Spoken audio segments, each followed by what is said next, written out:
Sa sikat na Burnham Park ng Baguio, nakahanap ng isang good Samaritan ng aming kakutsyabang Koreana.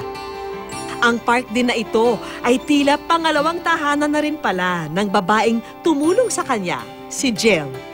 Siguro nung nag-start ako, naalala ko, mga ganito pala akong kaliit. Naglalaro-laro ako dito. Iba pa itsura ng Burnham noon eh.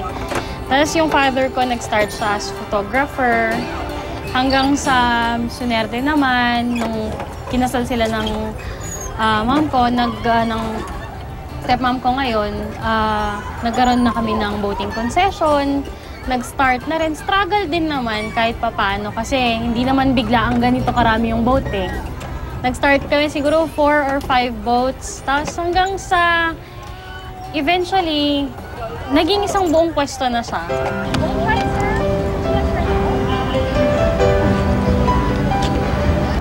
Sanay na si Jill sa pagdagsa ng mga turista rito sa Baguio. Sa katunayan, enjoy naman daw siya sa sideline niyang ito sa negosyo ng kanyang mga magulang. Usually pag peak season or kapag panagbenga, festival, ganun, iba't ibang klase ng tao nagpupunta rito. May foreigners from Visayas, Mindanao, tapos iba't ibang level tsaka klase rin ng tao. Here she is, you talk to her. Ibinida na nga niya sa amin ang naging kalagayan ng Koreanang kanyang natagpuan dito. For example, kahapon yung nawawalang girl, hindi talaga siya marunong magsalita ng English daw. Tapos, kailangan mo na lang tignan yung sign language niya kung ano yung nire-relate niya sa'yo. Earlier kasi nun, nag-con siya eh. May mga nagbigay ng flyers ng nawawalang girl na Korean. Tapos after nun, after a few hours, dumating yung mga boys namin, sabi nila, may parang kamukha niya yung nasa picture na binigay. So nung tinignan namin, siya nga yun.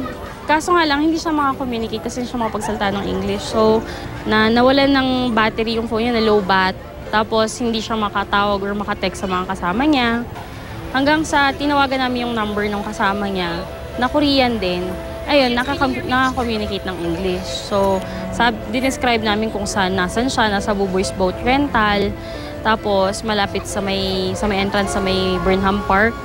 Tapat ng Ganza Restaurant. Sabi niya, in 5 minutes, hahanapin niya daw kami. Nung nagkita sila, parang nakakagaan din ang loob na nakita mo na okay na yung paparating lang kanya na nakikita mong maluha-luha na hindi niya alam kung wala siyang kakilala. Iniisip ko kung walang darating doon sa girl kanina, tatawagan ko sana yung ibang kaibigan ko na may mga kakilalang Koreans para may makausap siya. Pero hindi lang ang sideline sa boat rental ang pinagkakaabalahan ni Jill. Nagtatrabaho rin siya sa isang call center dito sa Baguio.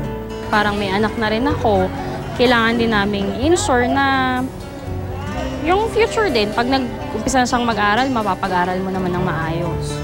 Hindi naman everyday din na kumikita ang Burnham Park. So, kapag ganitong peak season, oo, may malakas ang kita.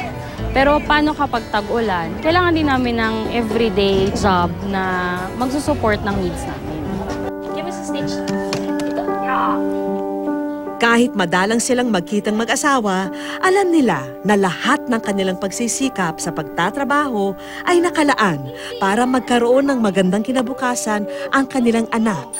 Kasi yun lang din yung talagang hindi mo makukuha sa kanya. Hindi makukuha ng kahit na sino. Pag pinamanahan mo siguro, malamang nagpayaman kami, for example, minanay niya yung pera. Kahit sino pwedeng kunin niya. Yung education, yung matuto siya ng tama, yun hindi makukuha ng kahit na sino sa kanya yun.